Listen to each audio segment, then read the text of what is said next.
Cantarche quixera meu querido chan, teus vales, montañas, teu río, teu mar. Eu quero cantarche coas verbas da unión, embuxo nos hilos do corazón. Quixera verte un mar de azul e prata que vai dende a Nova Asturias alto libre Portugal. Quixera ver do Pindo a catarata despenándose, bramando dentro do alto Penedal. Quixera ver o opulento Miño endeversando entre viñas, porque isto é un regalo ver. E logo a chegarme a Compostela, confesarlle as súas pedras que sen vos vivir non sei.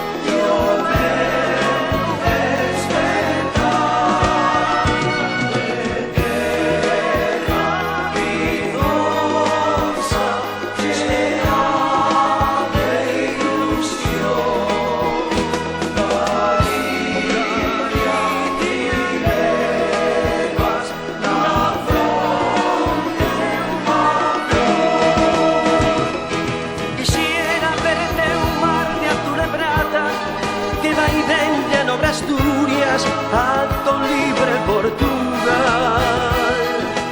Quixera ver do Pindo a catarata despenándose, bramando dentro do alto Penedal. Quixera ver o opulento Miño endeversando entre viñas, porque isto é un regalo ver. E logo a chegarme a Compostela, confesarlle as súas pedras que sen vos vivir non sei.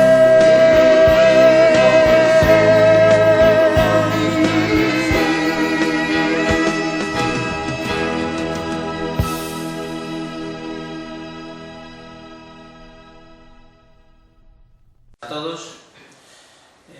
Antes de nada, apagamos os móviles, os ponemos en silencio, por favor. Veredes que moi así, algún vai soar.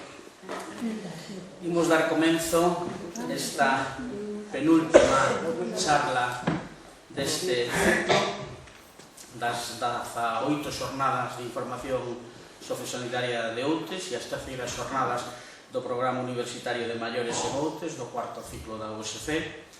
Como sabedes, se celebran dende outubro ata maio, unha cada mes, normalmente coincide co último xoves, pero por diferentes motivos. Esta se trasladou o mércores, mañán ademais, non podía o ponente, entón por eso se trasladou, e o próximo xoves era o 25 de abril, co cual era unha data complicada. Empezar dicindo que era para mañán, o tiña agardado, pero mañán se celebra o Día Internacional dos Dereitos do Paciente, que é un día moi importante, sobre todo tal e como están as cousas no tema sanitario actualmente. Como sempre, agradecer ao Concello de Outes, o Centro Social, o Centro de Saúde, a Sociedade Galega de Xerontoloxía e Xeriatría, a Universidade, por suposto, a Disbismur, como o ponente que temos hoxe é a terceira vez que pasa por aquí, temos o placer de poder telo aquí, non lle vamos a dar outro Ponte do Ruso, porque me parece que xa ten dous. Entonces fixemos aí un cambio que espero que lle guste para que podamos ter tamén de Adis Bismur un presente que non teña repetido. A Asociación Cultural Terra de Outes, como sempre, recordar que ao rematar a charla, pois xa prácticamente estamos na páxina de Terra de Outes ca conferencia do ponente de turno e a xerencia de xestión integrada que nos dá o visto bo. Ben, entrando xa no que a charla de hoxe, unha charla importante, unha charla con un título que eu non sería capaz de facer isto, o título modou o profesor que ven hoxe a darnos esta charla, Soidade na edade adulta. Eu creo que aquí nos faltaba poñer soidade non desexada na idade adulta, ou se non hai un montón de xente que quere estar sola de forma voluntaria, non? Eso comentaremos. Estrategias preventivas e alternativas da vida para a vellez. Ben, dará pé a que o profesor Miguel Vázquez Vázquez nos comente o que el considere e despois no coloquio, pois simplemente por un detalle, que todos queremos chegar a esa vellez que poda ser, pois bueno, unha calidade de vida medianamente presentable e que podamos seguir disfrutando da propia vida. Temos con nos, como decía, o doutor Miguel Vázquez Vázquez. Miguel Vázquez, pois, eu creo que está máis enamorado das charlas que eu. A verdade é que sempre fala moi ben, sempre cando estamos en outros foros, pois tamén comenta moi ben o que está sucedendo aquí en Outes, é dicir, en algún momento me chegou a decir que isto non sucedía en Galicia, pero que tampouco sucedía en España e tampouco sucedía en Europa. Entonces, bueno, xa poquinho máis, pois no mundo. Total, non creo que haya ninguén por aí que este tan iluminado como para durante 18 anos pois facer este tipo de iniciativas. Ben, entonces decía que Miguel Vázquez xa estuvo aquí 2 veces, xa nos falou sempre de temas relacionados coa vellez basicamente. El foi o presidente da Sociedade Galega de Xerontoloxía e Xeriatría, un gran presidente desta sociedade. E, bueno, máis falar del que mellor fale el, porque el non se corta un pelo, entonces pode falar de nós, pode falar de vos e pode falar del que o vai a facer seguro, non? Eu espero que, como sei que é o especialista de xeriatría e xerontoloxía social, agora é director de Galiguers, como temos aquí, de servicios sociosanitarios, bueno, el nos explicará así o que el considere o seu currículo en estos momentos e despois ao final, como sempre, pois teremos o coloquio que consideremos sempre co límite que temos das 8 da tarde. A charla, como sempre, pois eso, sobre 50 minutos, 55 minutos. Aparte de decirvos que mañán era o Día Internacional dos Dereitos do Paciente, que quero recalcalo, tamén decir que esta é a conferencia número 143 desde que empezamos esta aventura. Remataremos o próximo mes ca 144, que será a última deste ciclo. Ben, sin máis, e agradecendo a todas e a todos ustedes aquí, ao ponente que sei que ven de consultar pola mañán, e casi a uña de cabalo, pois está aquí xa dándonos a charla, pois esperando que a charla sea máis amena e o máis didáctica posible para todos. Moitas grazas.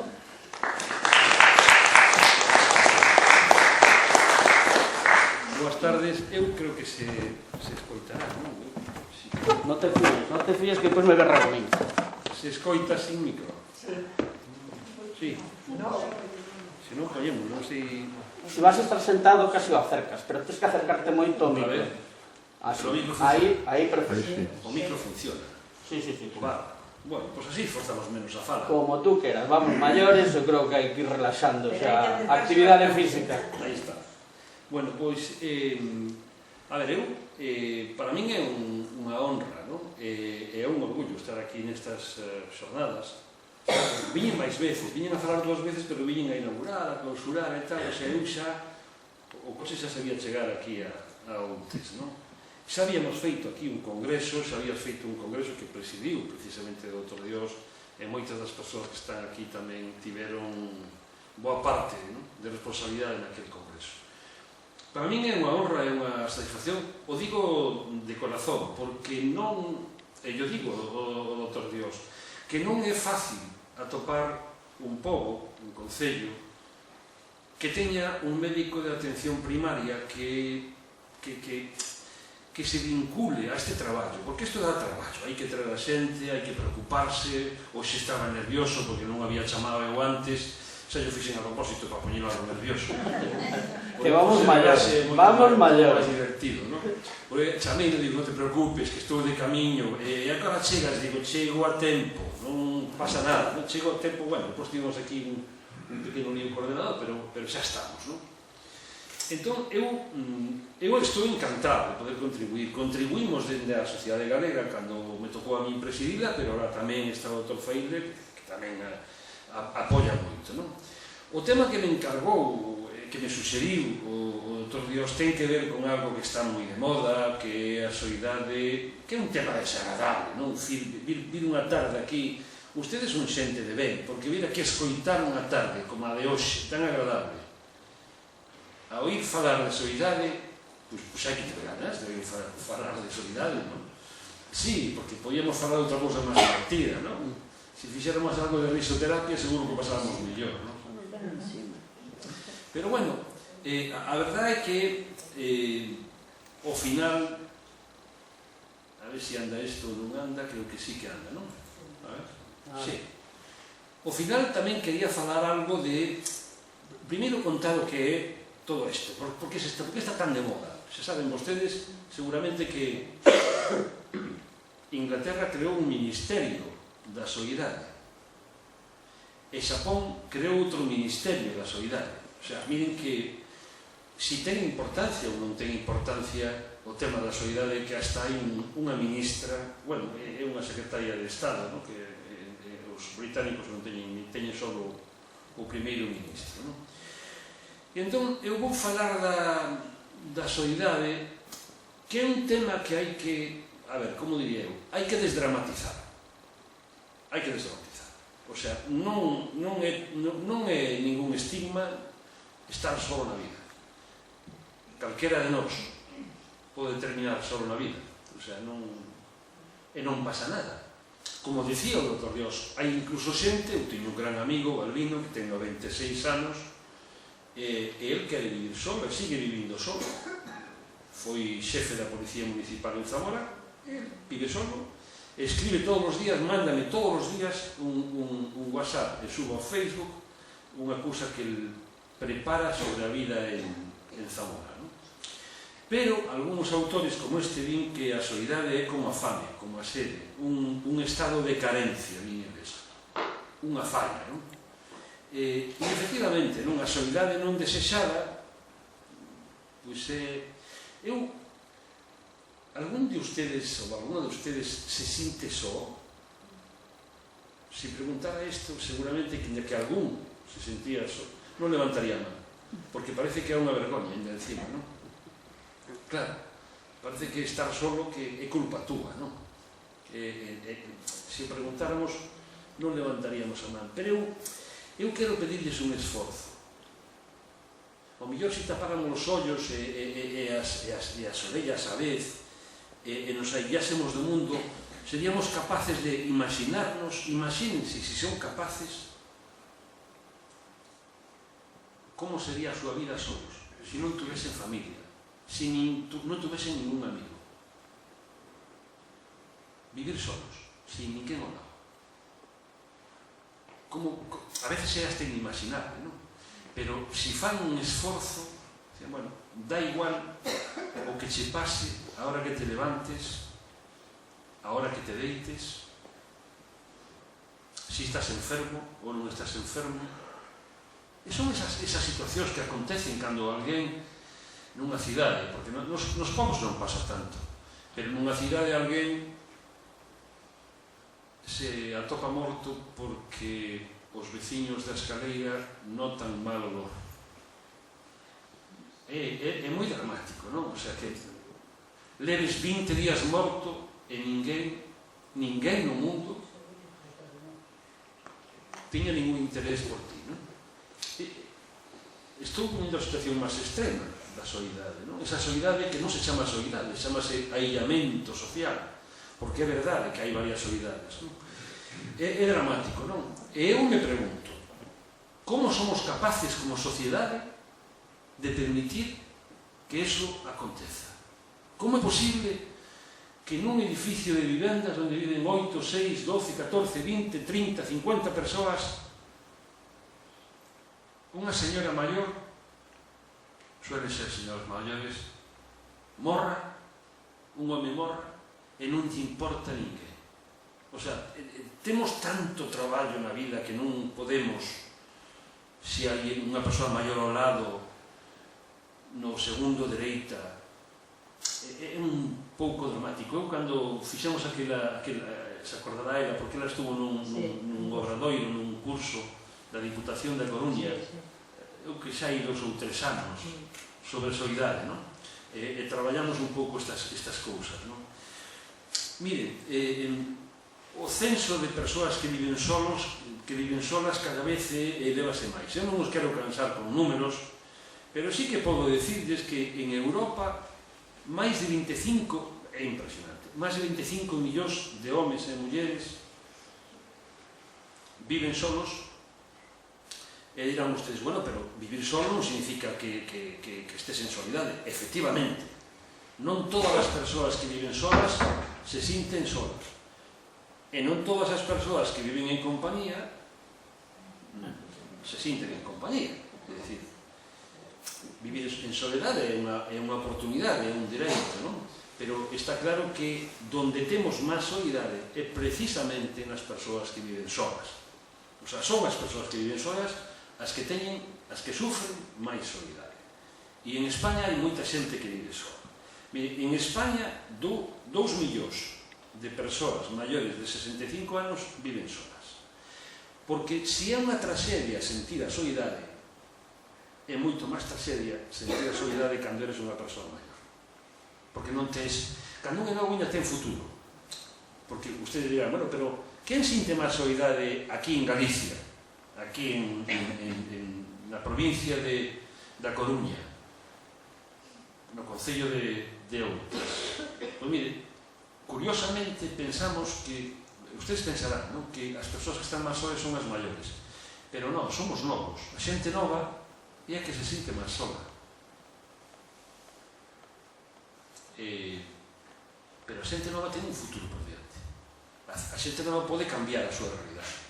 As persoas maiores, e sobre todo moi maiores, porque na vellez acontece que as persoas que se sinten máis solas son de máis de 80 e 85 anos. Persoas moi maiores. Mayoritariamente mulleres. Pero tamén homes, E curiosamente o que sabemos é que a soidade nos homes levan a peor. O sea, os homes que se sinten solos viven moito peor que as mulleres que se sinten solas.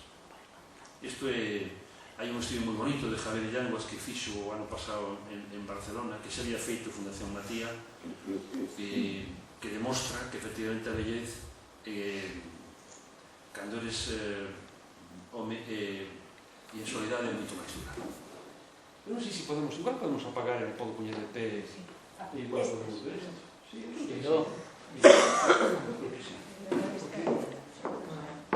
e que me estaba dando a luz de tal e si apagamos un pouco isto, que eu creo que ustedes incluso ven millor, porque fala igual, non? Se non fala un pouco máis alto, xa está, non? Hai xa uns cuantos anos, o Congreso de España, a raíz dese ministerio de Inglaterra e de Japón, tamén aprobou casi unánime unha proposta de lei para traballar o tema da soidade crónica. A Xunta de Galicia ten elaborado un documento que non sei por que non o saca, porque debe levar 5 anos no queixón, que é a Estrategia Galega de Prevención e Atención da Soidade. De feito, eu traballei nese documento, non con este goberno, co anterior. E non saiu, non sei por que non saiu. Que estaba moi ben feito, verdad que estaba bastante feito. Miren, en Xapón é terrible. En Xapón montaron unha empresa que se encarga de recoller as cousas cando alguén fallece solo, desas que aparecen solos mortos, e hai unha empresa que vai a recoller a limpiar todo. O sea, montaron hasta unha empresa. Morren a semana, isto é a semana. 4.000 persoas morren solas. Miren, a primeira preocupación que ten unha persoa que sabe que vai a morrer, poden pensar vostedes que é morrer sin dolor. Non, esa é a segunda. A primeira preocupación que ten unha persoa que sabe que vai a morrer é morrer sola. O sea, cando lle preguntamos que lle preocupa a alguén que sabe que vai a morrer, morrer solo. E por qué? Porque morrer solo non é humano. Eu creo que non é humano. Eu creo que temos unha sociedade que ten que facer cousas para evitar que iso ocurra. Non pode ser que a xente morra sola. Temos que ter a alguén. Somos unha sociedade tan pobre como para que non poidamos ter un recurso se gastamos miles de cartos en outras cousas. Hoxe pola tarde hai un partido de fútbol, creo, non? Sí. Hoxe hai fútbol. Hoxe hai fútbol, Sí, andei fútbol para ese mundo. Non sei quen xoga, pero ten que ser O Madrid con non sei quen, o Liverpool. Con Manchester Eu City. non me gusta, con Manchester, vale, a mí non me gusta o fútbol. Pero bueno, móvense centos de policías nacionais para un espectáculo. Para un espectáculo que é darlle patadas a unha bola. E non somos capaces de mover un recurso público para poder a alguén que sabemos que vai a morrer. En fin,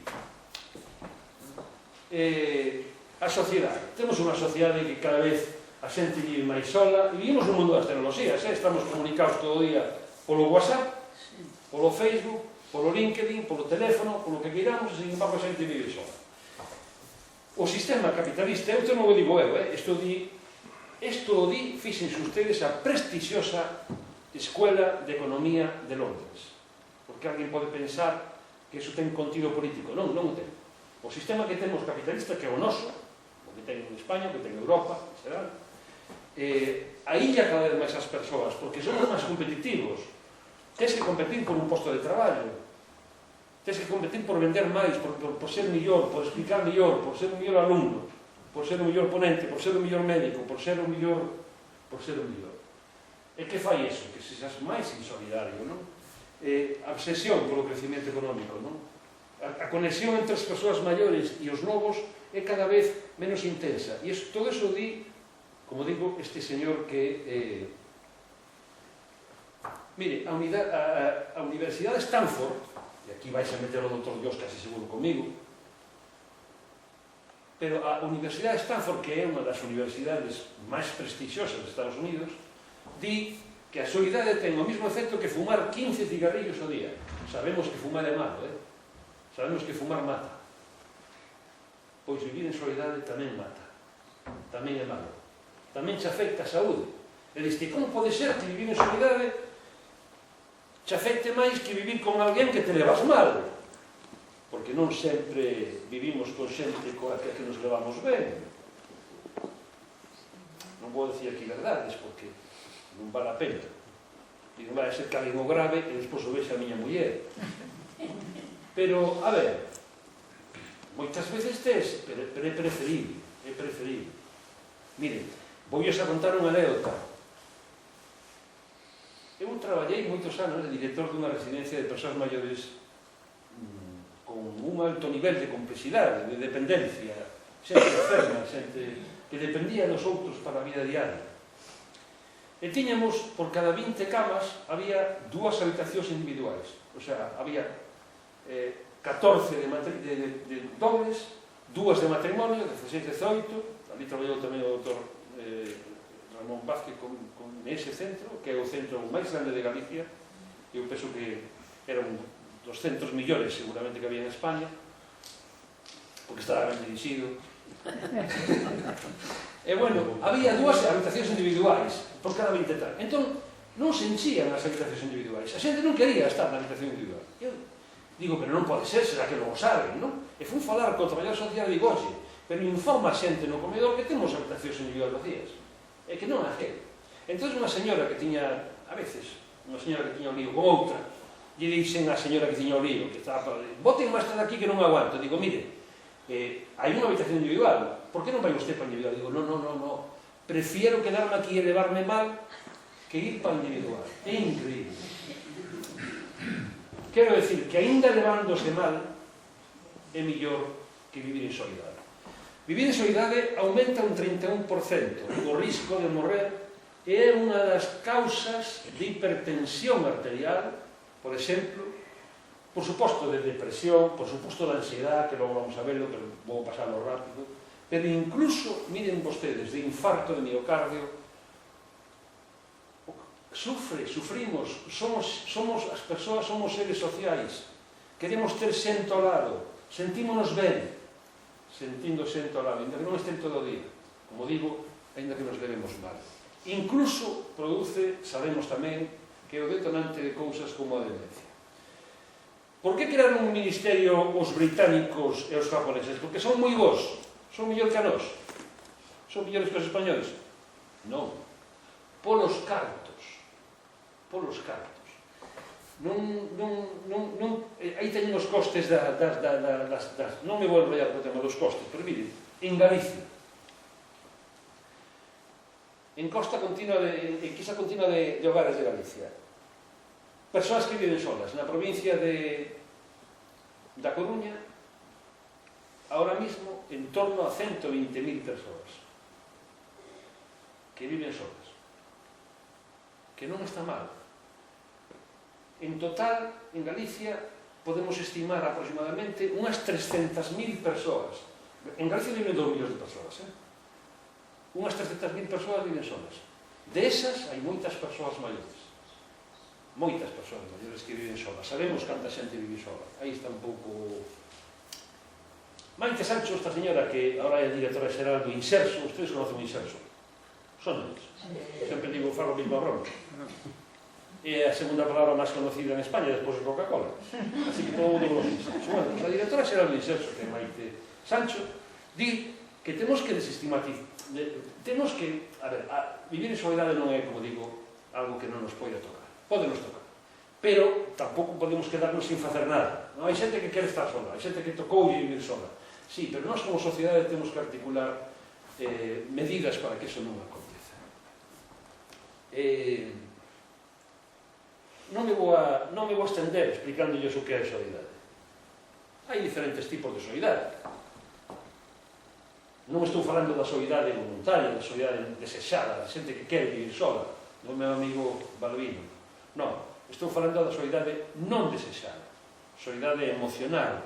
O sea, a soledade é unha emoción negativa, consecuencia de moitas cousas. E me decía Xosé María, a ver se colle, ou xa se quedou sin batería. Me decía, estrategias, a soledade é moi importante, forma parte da calidad de vida, non vou tampouco estender en isto. Claro, esa familia de hai 50 anos, era unha familia que non collera foto. Era unha familia que estábamos, incluso, vivían todos xuntos, eran casas grandes. As familias tiñan 8 fillos, 6 fillos. Decía outro día unha amiga miña, venha por internet, e os meus avós tiñan 8 fillos, os meus pais tiñan 4 fillos. Nós temos 2 e os meus fillos teñen un can e outro un gato esterilizado. O sea, claro, isto non é o de ahora. O sea, non conviven os avós con todos esos fillos. Que va? Temos familias moi verticais. Temos poucos fillos e un está ademais en cada sitio, non? En fin, miren, eu quería decirles unha cousa, os que non vivan solos, e incluso os que vivan solos, temos que prepararnos, porque podemos terminar solos. Podemos terminar solos. A vida é... Entón, temos que prepararnos para ser eso que chaman huérfano maior. E hai que prepararnos ben. O sea, a maioría da atención... Vamos a ver, decía Pitágoras, non? Pitágoras era un matemático, xa lles falei dele unha vez. Decía, unha boa vellez é o produto dunha boa vida. Claro, se ti cultivas a túa vida, se ti vas sembrando, vas recollendo, pero a veces, ainda así, terminas só, por cuestións, imagínate, ahora, ustedes dirán, que non vivo aquí en Outes, e un Outes nunca me vou a quedar sola. Vai haber un veciño que me vai a conocer, unha veciña, sí, ese por casualidade, por lo que sexa, tes que acabar na Coruña, donde non te conoce ninguén. en Santiago. Todos corremos o risco de quedar aillados e de ser órfãos, non? Quen vive solo en España? O que lles decía, a maior parte das persoas que viven solas en España, aquí teñen ustedes a gráfica, son persoas de 85 e máis anos. 85 e máis anos. A medida que vas cumprindo anos, tens máis posibilidades de quedarte solo. Vou pasar isto dos gráficos rápido, porque non temos moito tempo. Xa lle dixemos que vivían solos. A maioría son mulleres, pero algúns homes tamén, algúns homes que se cuidan, que teñen sorte, que van chegar maiores. Estes días estamos a falar dos centenarios en Galicia, que están moi de moda. Seguramente que ustedes verían por aí algún programa de televisión que hai moito centenario en Galicia, non? Na costa non tanto, o sea que non lle Outes e tal ten menos. Hai unha comarca aí arriba en Ortegal que costeira que sí que ten centenarios, pero a maior parte deles están no sur de Lugo, en Ourense e nos concellos que están pegados a Ourense. Aí na Paradón, do Zón e por aí. Pero é moi curioso, porque na comarca de Cenarova hai moitos homes centenarios. O sea, no mundo hai moi poucos homes centenarios. O sea, as que chegan a 100 son as mulleres, non? Pois aí na comarca esa hai algúns homes. O sea, algúns homes tamén se fan maiores, non? Eu sempre lle pregunto a xente, pero será que a sociedade non está pensada para as persoas maiores? Pois terá que pensarse porque Galicia ten un de cada 4 galegos ten máis de 65 anos. Pero é que dentro de pouquiño, aí dentro de nada, no ano 2000, estamos no 2024, 2034, 2035, un de cada 3 galegos terá máis de 65 anos. O sea, bueno, aquí todos estamos, bueno, non, hai alguna xente nova, non? Pero pouca. É moi curioso, non? En cambio, non temos unha sociedade pensada para nós. Sempre conto estas cousas, non? E como decía o Dr. Dios, todos queremos vivir moitos anos. Por tanto, se queremos vivir moitos anos, a única maneira que temos de vivir moitos anos é avellentar. Non vai quedar outro. Eu xa sou unha persoa maior. Teño 66 anos. Preguntaba, e sigues traballando? Sigo traballando. Porque aquí alguén ten que traballar. Pero, sí, solidariedade, non? Mire, aí están, por exemplo, esta zona de aquí é a zona de España. Aí está a provincia de Ourense, a provincia de Lugo, a provincia de Zamora, a provincia de León, incluso de Soria, que son as provincias máis avellentadas de España. O sea que é aí, precisamente, onde hai máis xente maior. E é aí, precisamente, onde hai máis xente que vive en fogares de unha soa persoa, é dicir, que viven solos. En Galicia hai bastantes fogares de persoas que viven solas. Aquí en Outes non sei os cabrás, que viven solos. Hai un 33% de maiores de 65 anos. Canto un? 33%. 33, non é moito. No último censo. Non é moito, Outes é un concello bastante novo. Pois se hai un 33% de poboación maior, é moi probable que o 20% desas persoas maiores vivan solas. Un 22, para ser exactos. Vale moito. Que é bastante. Sí, é bastante. Que non quere decir que se sintan solas, quere decir que viven solas. Porque saber cantos se sinten solos non é tan sencillo. De feito, aquí en Galicia só se fixeron 2 estudios, que foi na comarca do Limia, fixo Ramona Rubio, hai xa moitos anos, un proxecto que lle financiou Unión Fenosa, o Banco Pastor, e fixeron un estudio a ver cantos galegos se sentían solos, non? Pero non temos o dato, non sabemos. Sabemos que viven solos, bueno, se comparan ustedes o queixiño bueno, é Navarra, isto é Extremadura, isto é Andalucía, nós estamos un poquinho menos, pero, bueno, todavía temos un 17% de persoas maiores que viven solas, que é bastante. Xa dixemos que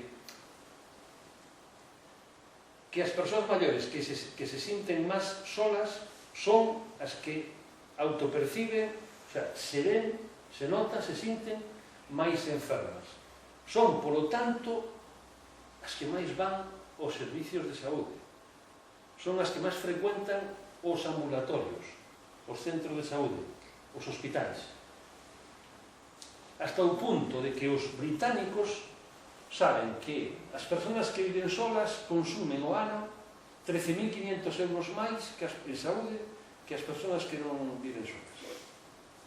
O sea, isto que estamos a facer, se traballásemos na prevención da saúde, reduciríamos a frecuentación de servicios sanitarios e disminuíamos o gasto bastante. Na vellez, considerase unha boa saúde ser autónomo e manter unha vida independente, que non ten nada que ver con sentirse solo. Unha cousa é manter a vida independente e outra cousa é sentirse solo. Miren, este estudio de Dinamarca, que se fixo seguindo a 3.000 e pico persoas con idade media de 62 anos, din que a soidade aumenta a mortalidade por calquer tipo de causa. Este estudio, entre elas as cardiovasculares, este estudio fixose seguindo a persoas durante 32 anos. O sea, gastaron unha che de cartos para facer este estudio, non? En España temos tido unha enquisa que se fixo en 2006. As persoas que vivían solas declaráronse sentirse tristes, aburridas, nerviosas, e algunhas tamén se declararon contentas, non? Hai xente que di que a soidade pode ser unha nova enfermedade, porque realmente sí. O que fai é que vayas máis aos servicios sanitarios, fai que teñas máis enfermedades cardiovasculares, fai que incrementes a mortalidade, pois ao mellor, igual que a obesidade e outra enfermedade, pois pode ser que as persoas maiores que se sinten solas teñen máis ingresos, teñen máis enfermedades crónicas, consumen máis medicamentos, teñen máis deterioro a nivel cognitivo, teñen menos estímulos, son persoas de idade moi avanzada, como digo, mayoritariamente mulleres, e por que un se queda solo na vida?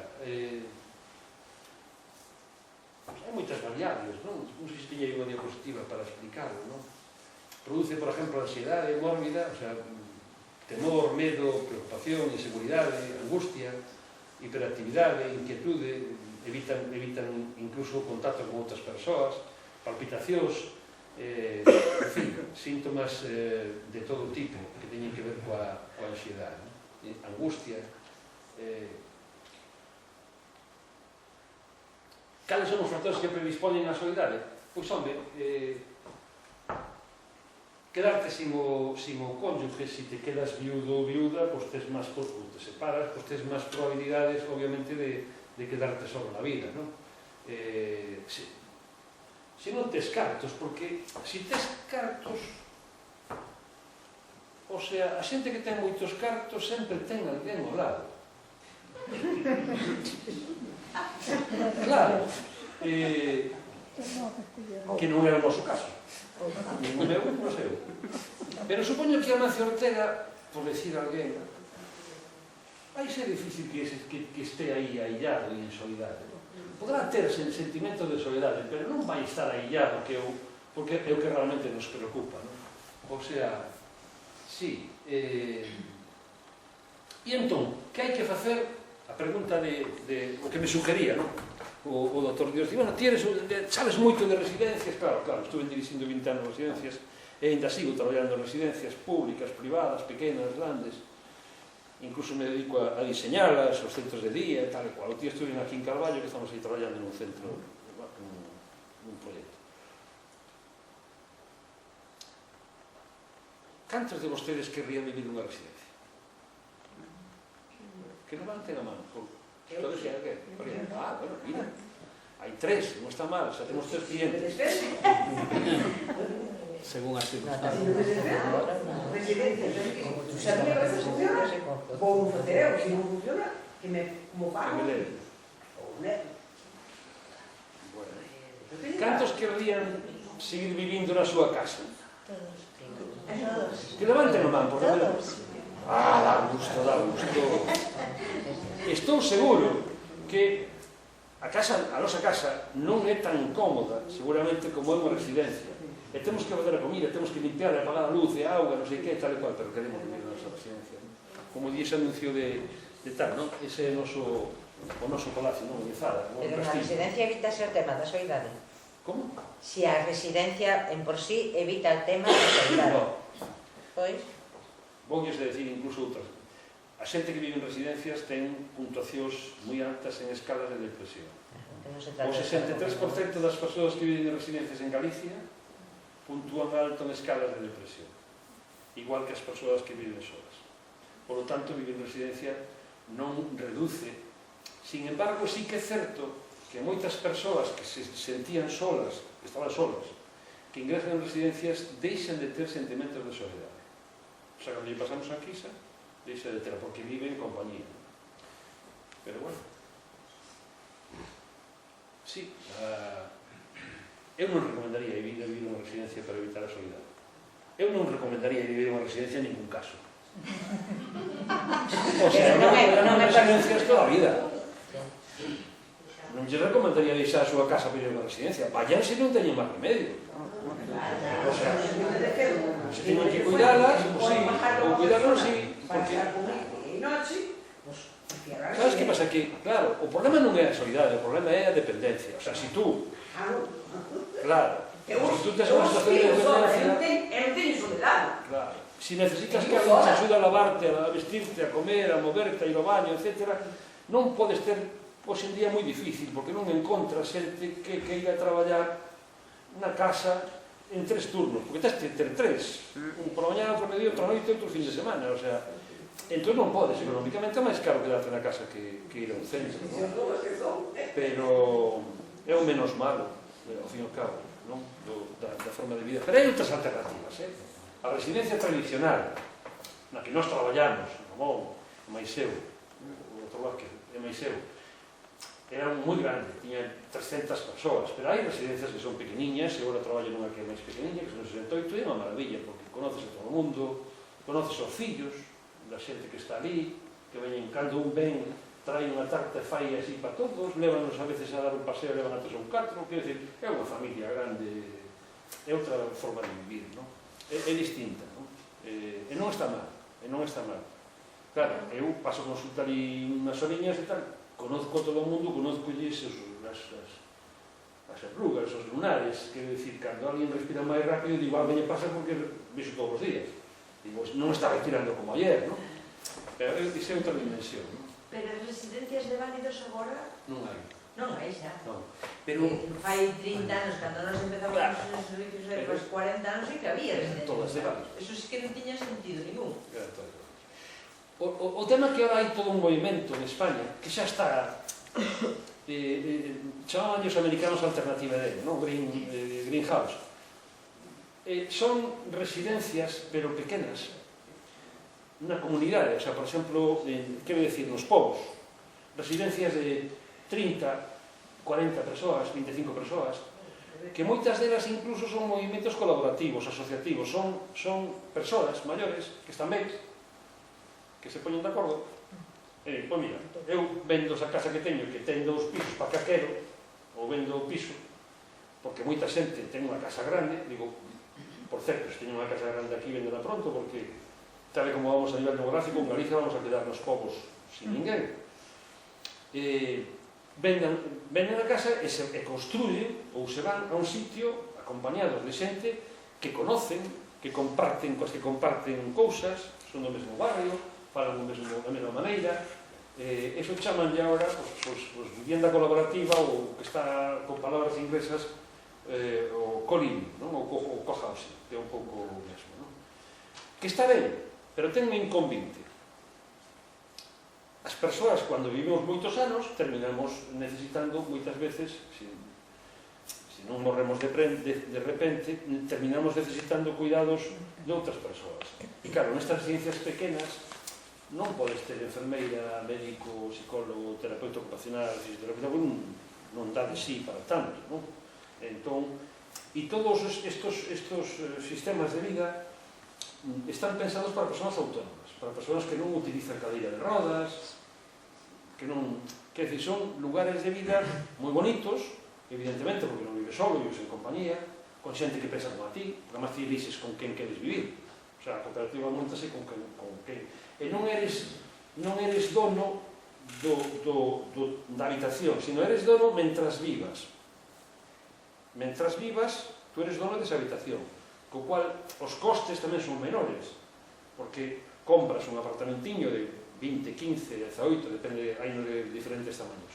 Pero o teu apartamento, nesa residencia, é un apartamento que teu, tiras a chave, pode medir 18 metros cuadrados, non é caro, porque o día que morras eso non hereda a familia, o sea, tú o que compras é o dereito de uso, por así decirlo, co cual a inversión é moito máis pequena, non?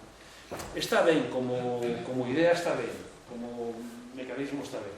Por suposto, as persoas que se sinten solas teñen problemas de sola, evidentemente, e estes son incluso de suicidio. Dentro dos factores de risco do suicidio, a soidade, o aillamento social, a falta de apoio social é un dos factores de risco. Non...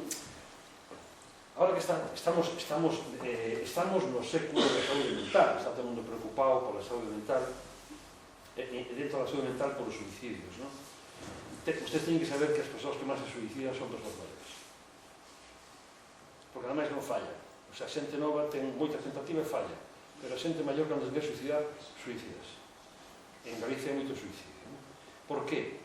Moitos dos casos que vemos son incluso parellas na que el que cuida a ela, ou ao revés, ela que cuida a él, suicida a él e despois suicidase ela. É dicir, mata o marido, mata a muller, e despois matase ele. Porque non teñen apoio, non teñen apoio. O sea, non teñen que lles axude no día a día, non? E non queren ser unha carga, non? Para como decía que a señora, non queren ser unha carga, non? Nós tuvemos un ingreso de unha señora que, efectivamente, a teu marido cortouse as venas, o pase que coincidiu que chegou a filla e encontrou unha viva todavía, non? En fin, a solidariedade como elemento, digamos, de risco, factor de risco vinculado. Isto era de Fernando Pessoa. Eu non comparto o que di Fernando Pessoa. Fernando Pessoa di que na vida, a vida hai que pedirlle poucas cousas. De tal maneira que calquer pequeno acontecimiento convírtese en algo importante, non? O sea, se eres capaz de vivir con moi pouquiñas cousas, o sea, con monotonía, calquer pequena cousa, ir a compra, que alguén te chame ou sair, é un gran acontecemento. Non, eu non o comparto. Eu creo que toda a vida que che quede ten que ser un gran acontecemento. O sea, temos que convertir a vida en algo que nos move, non? Senón ao final, pero bueno, así o ve, non? A cuestión é, que podes facer para non estar solo? Entón, cualquier programa de intervención en solidariedade traballa sempre mellor con grupos, con máis de unha persoa que con unha persoa sola.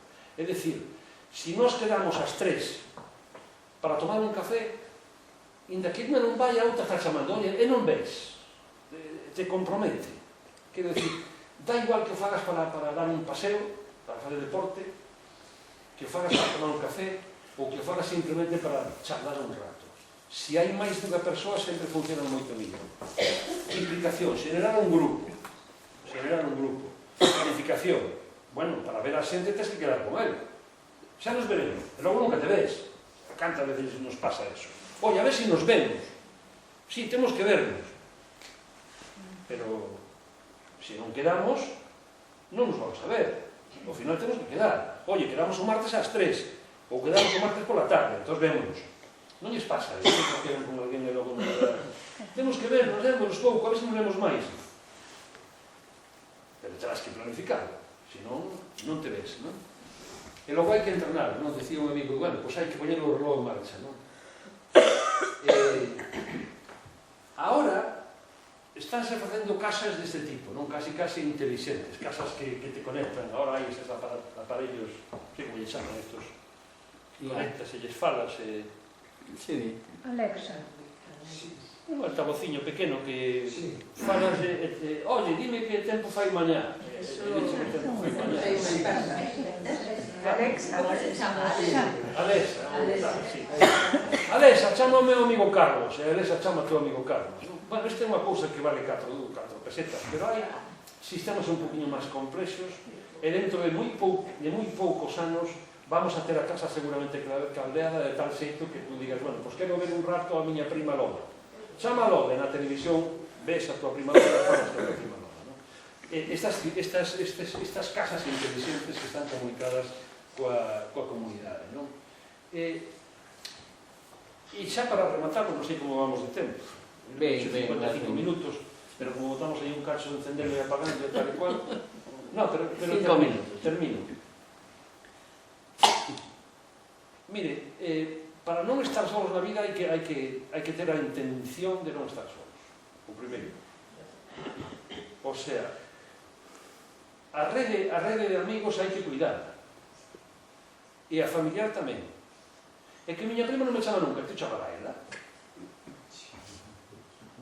Claro, quero decir, requiere unha actitude tamén por parte nosa, non? Por eso a sociedade culpabiliza os que se sinten solos. E vai, será porque se está sola será porque sabes? Por eso cando eu a mí non me gusta decir que me sinto solo, a ninguén le gustaría decir eso, non? Fomentar unha imaxe corporal positiva. Claro, pero por qué? Porque non solamente porque o outro a outra lle vas a resultar máis agradable, obviamente, se un está ben vestido, ben peinado e cheira ben, pois está moito mellor que... Pero tamén por ti mesmo.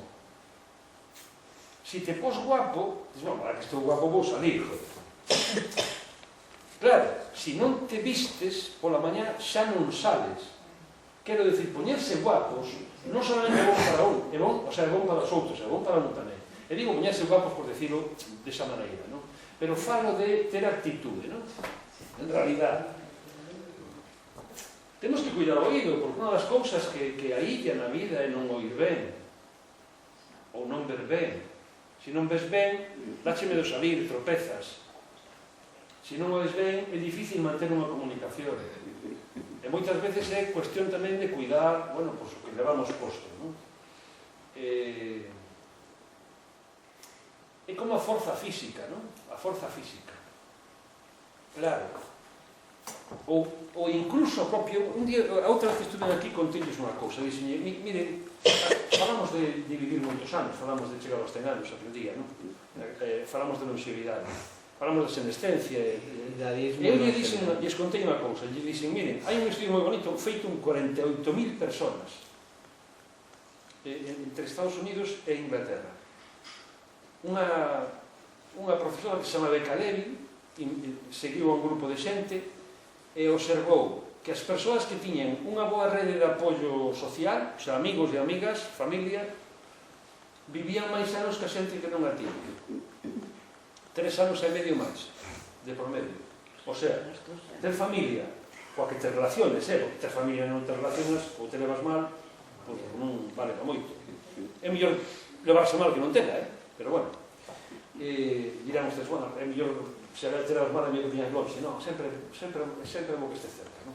Pero hai outro estudio que fixo Becca Levy, neste mesmo grupo de xente, que demostrou que as persoas que teñen actitudes positivas quere decir que ante o avellentamento, que non se miran no espello e din eu xa non valgo para nada, que cando lle sale un dolor nunha perna di eu estou feito un desastre, todo o contrario, doi nunha perna porque estou vivo, non? Senón non me doería. Pero claro, a ver, tenche que doer algo, se non estarías morto. Sí, moi ben, doime algo, moléstame algo, pero sigo aquí, non? E sigo tendo cabeza, ou se perde un pouco a cabeza non a perdín tanto. A actitude positiva ante o avellentamento establece promedios de 7,5 anos. O sea, as persoas que teñen actitudes positivas ante a vellez viven 7 anos e medio máis que a xente que ten actitudes negativas. E eu conto ese, eu como estou tan maior e tal, xa non vou botar a partida de dominó, porque é que me canso, teño 82 anos e tal. E a filla lle di, pero papá, pero é que Manolo, que está aí ao lado, que ten 83, e vai todos os días botar a partida de dominó. E non se cansa. Pero por que non se cansa Manolo? Porque vai todos os días. O outro está sentado todo o día na televisión e sempre se cansa. Pero por qué? Porque ten unha actitude de eu xa non valgo, e xa son maior. Non, realmente o tema das actitudes é un tema fundamental. A actitude non arregla todo, é moi importante. Non arregla todo, pero é moi importante. O tema das incontinencias, por suposto, hai xente que non sale por ir a vergoña. Desto sabe o Dr. Dioso, que non está escrito. No, yo aseguro. Se hai alguén aquí en Galicia, se hai en España, que sabe de incontinencias, é o seu médico de atención primaria. E non puxe na diapositiva a propósito, Pero cando a leí, digo, home, vai o poquinho. Sí, A porque... tesi doctoral foi eso. Claro, porque hai xente que... Non, porque, claro, tú, se tes incontinencia, evidentemente, tú botas o logo a veces. E te avisa non va a matar, dáse vergonha. Pois hai que cuidar un pouco tamén estas cousas, sí. Isto podes hablar, como digo. Fomentar a cena, quedar ca xente, ollo, se cociñas ti, porque non comemos xuntas mañana, fago a comida, non me cociñas ti.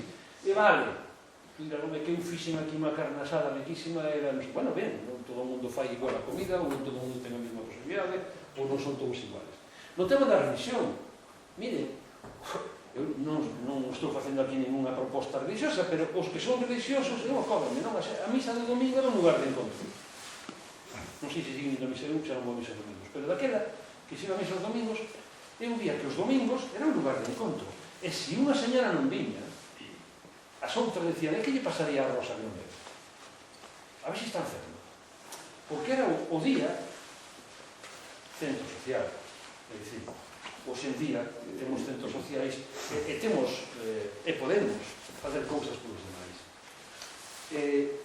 Os animais de compañía, fundamentales. Isto é increíble. Non só pola compañía que che fan, porque falas, porque lle contas a un animal e contas a veces a ninguén. E logo, os animales son claro, non che contestan. Está ben, está mal, tú contas e punto, non?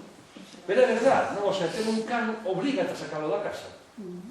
Como aquí no campo non tanto, porque tú abres a porta, pero sempre sales, sempre te preocupas. Ou quen di un can, ao mellor os gatos son máis autónomos, non? Pero sí, ou un páxaro, o sea, algo que che faga compañía, non? Dar cariño, claro, dar cariño. Esa xente que ten actitudes de non, hai que abrazar. Deberíamos abrazarnos máis, tocarnos máis. É que vivimos nós temos unha proxémica demasiado exagerada. Como? Dormir com o pai na cama, que também vai ter dorme.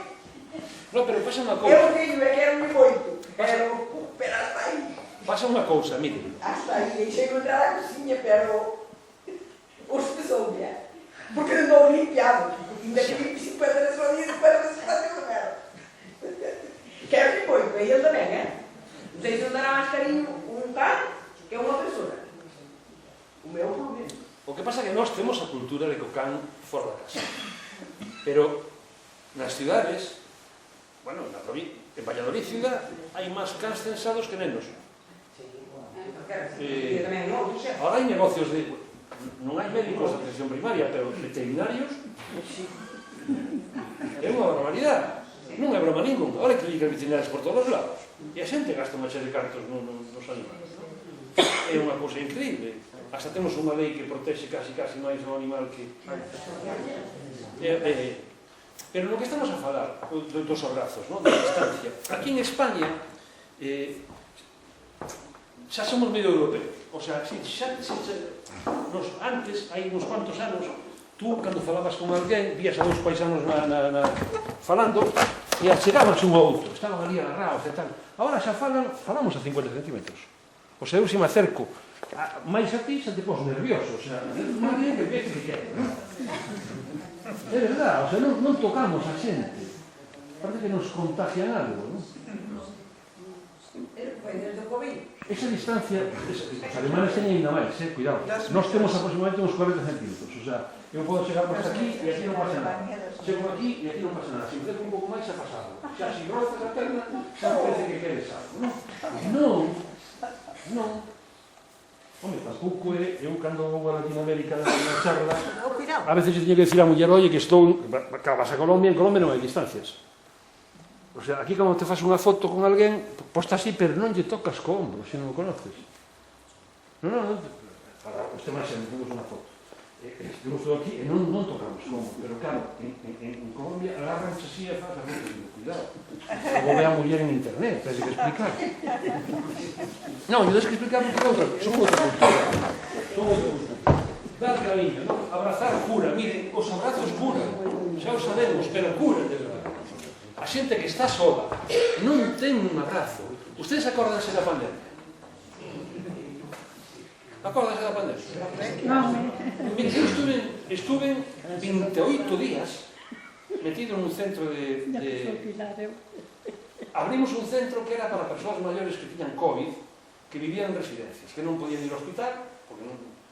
armouse un tinglao a nivel nacional, quitaron esos dereitos de ser atendidos nos hospitales, e non sabíamos que morrían solos, e abrimos un centro que abriu a Consellería de Política Social en Ourense, o primeiro centro que se abriu en Europa. Depois abrimos outro en Santiago, depois abriron outro en Santiago, depois outro en Vigo, 4 chegamos a abrir. Eu estaba 28 días ali metido, eu non podía abrazar a ninguén, nin tocar a ninguén.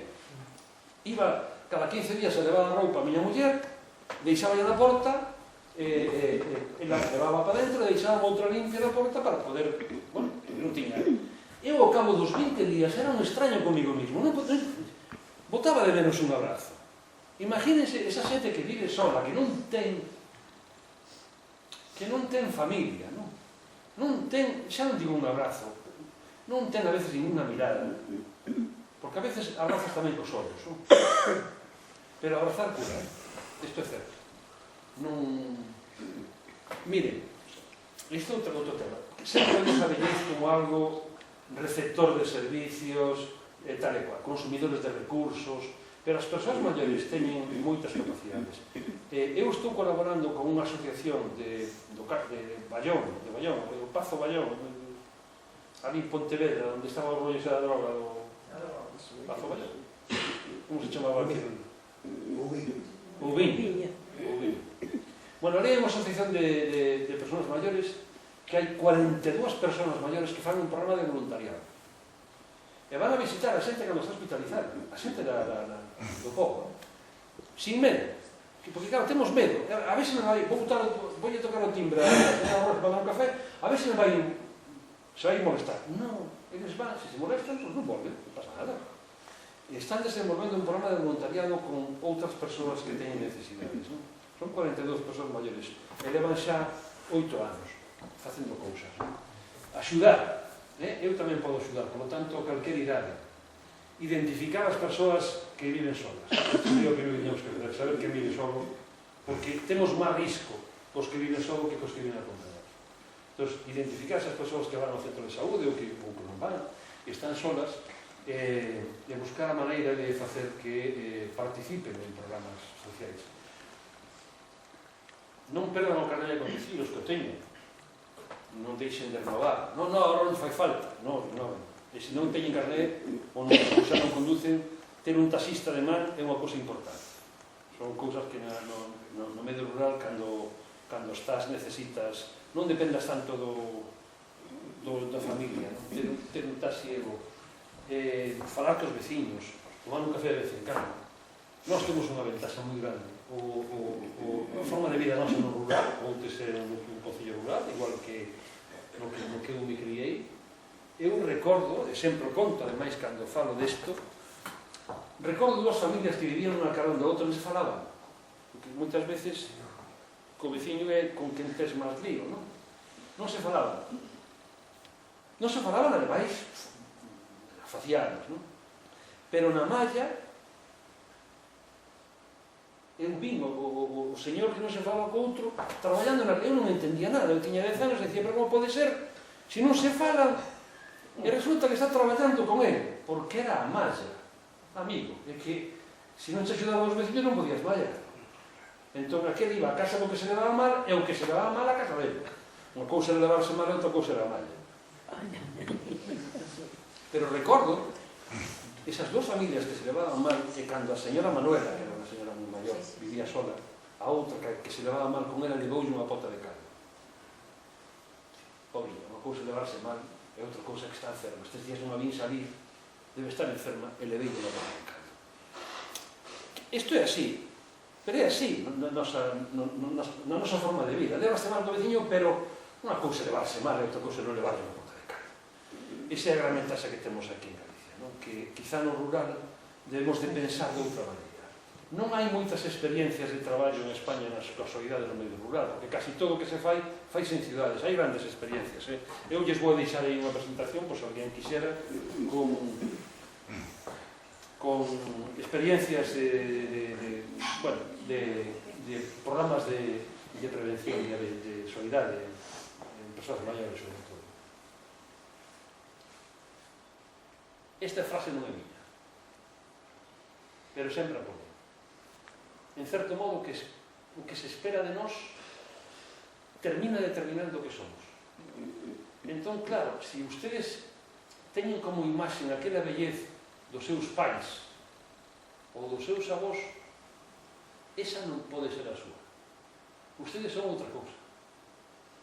Nada que ver. Aquela imaxen daquela persoa maior estaba rodeada de fillos, morría na casa rodeada de fillos, pero ese non somos nós.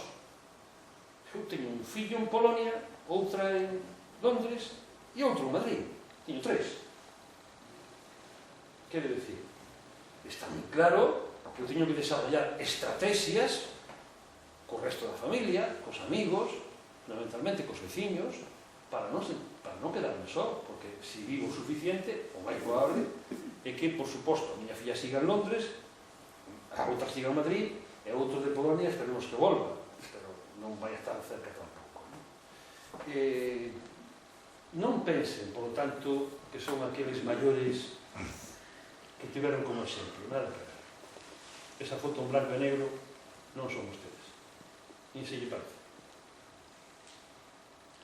Bueno, termino cunha bibliografía, termino cunha serie de libros que hai por aí, termino con experiencias de boas prácticas, hai algunhas moi boas, a verdade que hai programas de todo tipo, fixen unha revisión, xa tiñamos medio feito e amplilo un pouco, bueno, incluso a nivel rural hai unha experiencia, por exemplo, en Taramundi fixeron, en Asturias fixeron un programa que se chama Acercando Distancias, que está moi ben, que a verdade que funcionou bastante ben. Todo eso son líneas estratégicas, a frase de Pitágoras, unha boa belleza casi sempre, bueno, mételle de casi sempre, porque a veces influyen moitos factores, pero casi sempre produto dunha boa vida, non? Este señor, Robert Butler, que foi o que acuñou a palabra idadismo. Idadismo é discriminación por razón de idade. O sea, cando unha persoa vai a un hospital e ten 82 anos, non o vamos a operar porque ten 82 anos.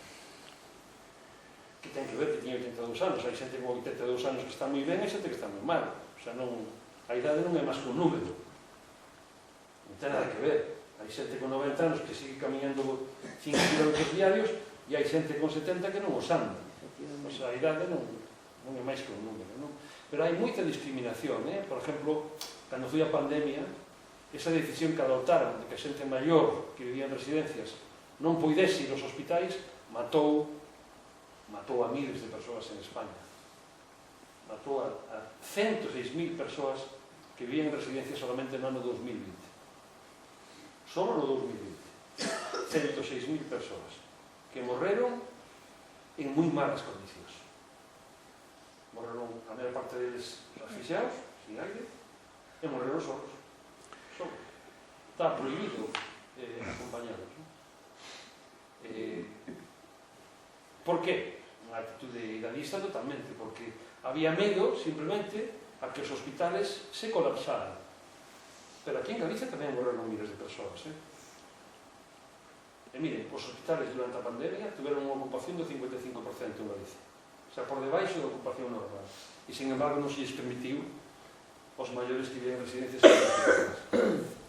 Os grandes problemas en este señor que lle deron un premio Pulitzer por ese artículo que se chama Illismo, o sea, edadismo, ateísmo, ateísmo. Bueno, a palabra edadismo xa está no dicionario da Academia Galega, que foi a primeira. A palabra edadismo incorporouse ao dicionario da Real Academia Galega da Lingua antes da palabra edadismo ao dicionario español. En Portugal tamén está incorporado.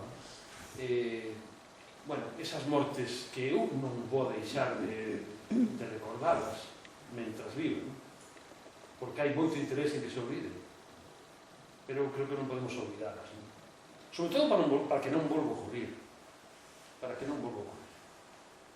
aquela xente que morreu. Para min, un bo concello, un bo país, é un país que apoia as persoas vulnerables.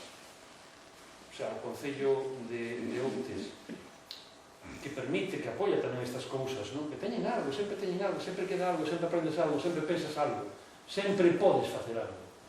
Un pobo que un bo pobo conoce que precisa programas que precisa compañía. É unha boa aldea, é case unha boa familia. Inda que te leves mal co vecino, non? Porque sí que é verdade que hai roces, non?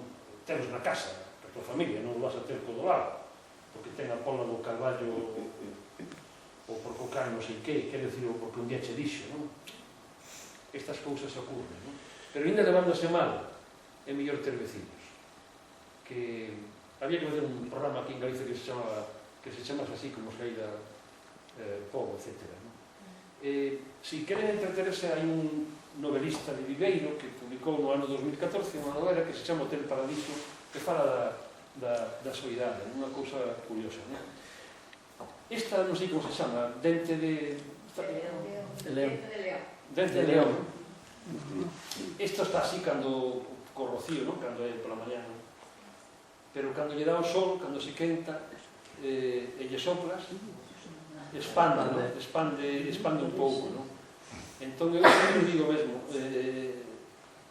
sempre que dou unha charla, digo, temos que tratar, non? De expandir aquilo que aprendemos algo, aquilo que pensamos, tratar de expandir, non? Un pouquinho. E nada máis, non sei se tedes costumbre de coloquio. Ahora. A min termino con esta. En canto te despidas. Esta é a primavera, non? E en Outes sempre, pois me gusta vir, non? Xa vivo por menos unhas 6 veces, Sí. Vivo en Vigo, o sea, non estou en Santiago que é máis cerca, non? Pero cando o doutor Dios me chama, veño, porque isto que fan aquí tamén é algún xeito de primavera, o sea, fanse cousas que sembran. Non podo menos que felicitalos por estar aí sentados, escoitando, formando parte, non, deste proxecto, pois, para algúns amigos é un placer vervos, claro que sí, tamén o agradezco, e moitas persoas que xa conozco de outras charlas que vou vendo caras que xa son amigas. Así que felicitalos por ser capaces de manter isto, porque hai un líder, sí, pero se xente non ven, isto non se fai. Así que moitas gracias a vostedes.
Asturias, alto libre Portugal.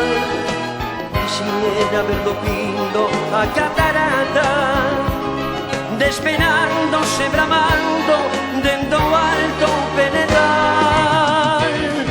Quisiera ver o opulento Miño endeversando entre viñas, porque isto é un regalo ver. Logo a chegarme a Compostela, confesarlle as súas pedras que sen vos vivir non sei.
regalo ver. E logo a chegarme a Compostela, confesarlle as súas pedras que sen vos vivir non